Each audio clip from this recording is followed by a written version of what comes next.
Hi friends, അപ്പോൾ ഇന്ന് ശിവരാത്രിയാണ് കേട്ടോ. ശിവരാത്രി ദിവസം കാലത്ത് തന്നെ രണ്ടാളും കുളിയൊക്കെ കഴിഞ്ഞ് വിളക്ക് വയ്ക്കുകയാണ്. അപ്പോൾ ഇന്ന് ശ്രീയാമോളാണ് വ്രതം എടുത്തിരിക്കുന്നത്. അപ്പോൾ കാലത്ത് രണ്ടാളും കൂടി പ്രാർത്ഥനയൊക്കെ കഴിഞ്ഞ് പിന്നെ ഭക്ഷണം കഴിക്കാനുണ്ട്. നമ്മൾ കാലത്ത് റവ ഉപ്മാവാണ് ഉണ്ടാക്കിയിരിക്കുന്നത്.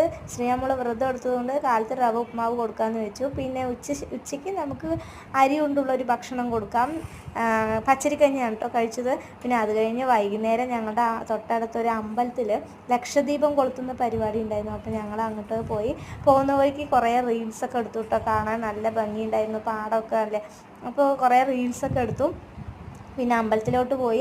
കറക്റ്റ് സമയമായിരുന്നു, ലക്ഷദീപം കൊളുത്തുന്ന സമയമായിരുന്നു. കുറേ പേരുണ്ടായിരുന്നു കേട്ടോ. അപ്പോൾ അവിടെ വെച്ചിട്ട് ലക്ഷദീപമൊക്കെ കൊളുത്തി കുറേ റീൽസൊക്കെ എടുത്തു. സന്ധ്യാസമയങ്ങളിൽ ഇങ്ങനെ അമ്പലത്തിൻ്റെ ചുറ്റൂടും വിളക്ക് കൊളുത്തി കാണാൻ എന്ത് ഭംഗിയായിരുന്നു അറിയോ. നമ്മൾ ഈ നാട്ടിൻപുറത്ത് ഇരിക്കുമ്പോഴാണ് ഇങ്ങനെയുള്ള കാഴ്ചകളൊക്കെ ആസ്വദിക്കാൻ പറ്റുന്നത് കേട്ടോ. സിറ്റിയിലൊക്കെ ഇരിക്കുന്നവരൊക്കെ ഇതൊക്കെ മിസ് ചെയ്യും. ഞങ്ങൾക്ക് അവിടെ നിന്ന് പോകാൻ തോന്നില്ല കേട്ടോ. കുറേ ഞങ്ങൾ ഫോട്ടോ എടുത്തു, റീൽസ് എടുത്തു, വീഡിയോസൊക്കെ എടുത്തു. അപ്പോൾ ഞങ്ങൾ കുറേ അതിന് വേണ്ടിയിട്ട് തന്നെ അങ്ങോട്ടും ഇങ്ങോട്ടുമൊക്കെ അവസാനം ഞങ്ങൾ മാത്രമേ ഉള്ളൂ അമ്പലത്തിൽ. നമ്മുടെ യൂട്യൂബ് ചാനലിൽ അപ്ലോഡ് ചെയ്യാൻ വേണ്ടിയിട്ടുള്ള കുറേ വീഡിയോസൊക്കെ എടുത്തു കേട്ടോ. അപ്പോൾ ഇതൊക്കെ നിൽക്കുന്നത് അമ്മയും ചേച്ചിമാരൊക്കെയാണ്.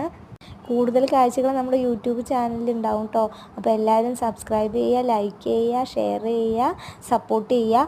അപ്പോൾ ഇത്രയേ ഉള്ളൂ. താങ്ക്